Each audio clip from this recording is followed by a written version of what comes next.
welcome to Eduply. This is the session on decision-making skills. We're going to understand today why decision-making skills are so important to the kids as they move into this 21st century world. Decision-making in its simplest form is understanding how to find the best solution when there's many alternatives.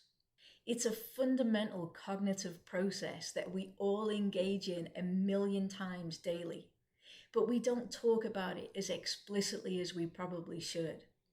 As we work with the kids to look into decision making and the effectiveness of decision making, what we're doing is giving them tools to make sure that they can weigh up their own pros and cons for individual circumstances that pertain to them.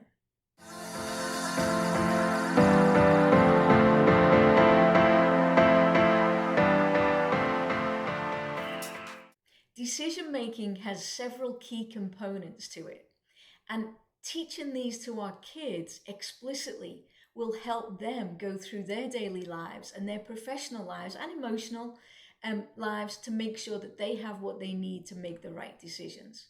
So when we think about decision making and explaining it to the kids, let's explain to them that there's the routine decision making.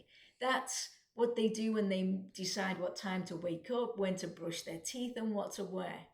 There's also the tactical decision-making processes. That will involve things about which sport they decide to play or which course they take at college. And then again, there's the strategic decision-making that they'll take. That's a little more high stake when we talk about strategic decision-making. They're the things like which job to take. Then we have the emotional decision making, and that doesn't always align with the logical decision making, and that's a discussion and activity in and of itself. And then the rational decision making is where we as individuals give a lot of careful analysis to what's going to happen based on various outcomes. And then the last one, in no particular order actually, is your intuition as you make decisions and going with your gut and just explaining to the kids what that might actually mean, because it's such an abstract concept. But as we explain these different elements of decision making, we empower the kids to know that there's different ways to think about different decisions that they make.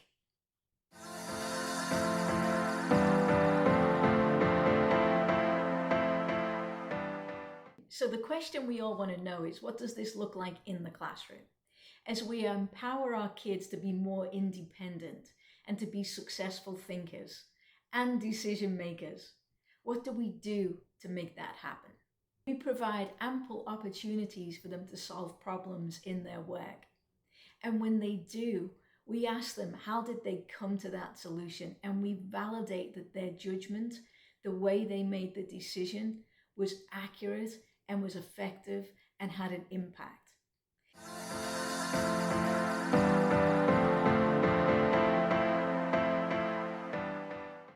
One of the strategies that works well is the brainstorming idea. And that's where you put a real world scenario or something that they can connect to up on the board that's open for discussion.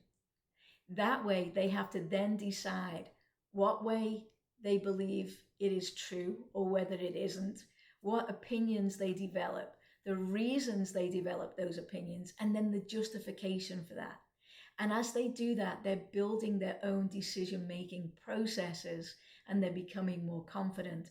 But these are just some ways that you can integrate decision-making skills through all your content in your classroom to make it easier for you and more effective for their long-term success.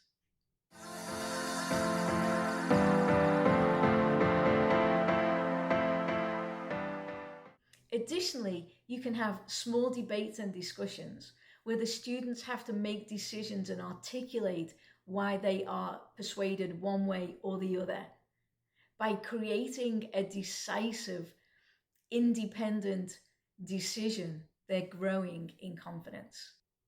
Students can identify bias and make well-informed decisions when they know the different elements of the decision-making process. This is a skill that is empowerment in action. When they know how to look at a situation, analyze it, and make the right decision, they become more resilient and they do become much more confident at challenging those moments in life that are not always easy. But as they get better at making decisions, they get better at understanding ethical and moral dilemmas, and then how to go about decision making around those real world, practical, and academic situations. Don't forget to go back to the session on decision making skills to access the resources that are already there.